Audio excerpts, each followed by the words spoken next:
Reading it's not just a hobby. मेरे लिए पढ़ना मेरा पैशन है।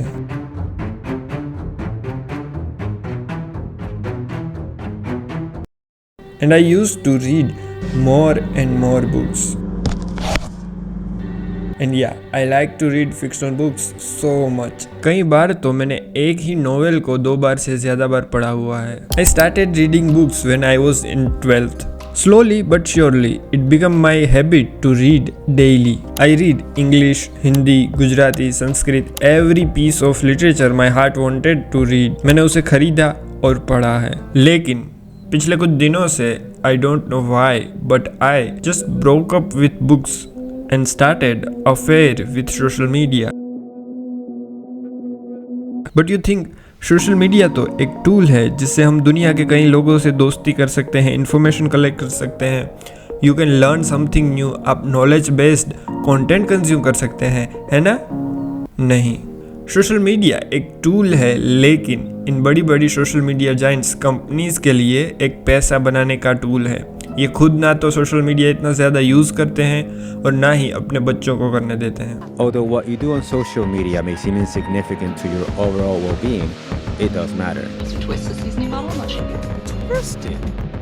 Well, social media has essentially taken human connection and turned it into a drug.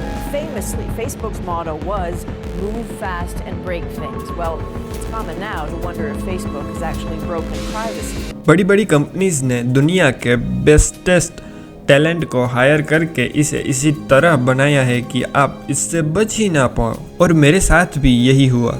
Slowly, I developed this bad habit of doom scrolling. Even मेरा screen time कई बार तो 6-7 घंटों तक गया है। खाते वक्त, खाने के बाद, रात को, टॉयलेट में, काम के बीच। ये नया रिलेशनशिप मेरी लाइफ के हर एस्पेक्ट को इफेक्ट करने लगा था। Day by day it becoming worse, not just it affecting my work but also it affecting my brain which I have already little bit. Doom scrolling can affect your ability to focus. और सबसे बुरी बात, जो किताबें कभी माशूकाएं हुआ करती थी, उनसे मुलाकात ही नहीं होती थी।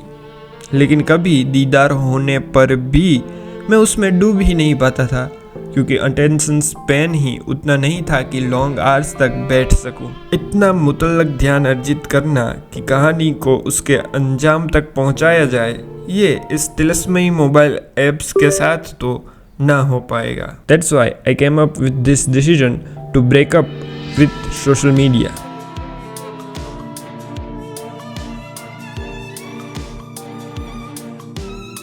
There is a term in science called symbiosis, मतलब कि लिव टुगेदर, यानी कि हिंदी में शायद से इसका ट्रांसलेशन हो सकता है साहचर्य, यानी कि 2 प्रजातियों का एक साथ रहना।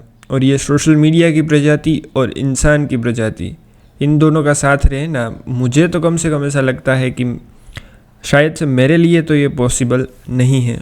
ज़रूरी नहीं कि दुनिया जिसके साथ चल रही हो उसी के साथ चला जाए। Sometimes you have to cut off from this matrix. If द्विचक्रीय वाहन के चक्के समान स्पीड पर ना चल रहे हों तो उनका अलग हो जाना ही ठीक है। इसीलिए वो सारी ऐप्स जो मुझे बुरी तरह से ड्रेन कर रही थी, उनके साथ रिश्ता ख़त्म कर देना ही मुझे सही लगा। तो यहीं तक का सफ़र था मेरा सोशल मीडिया के साथ। मैं आपसे मिलता हूँ अगली वीडियो में। तब तक के लिए stay curious, stay happy and also stay away from the social media.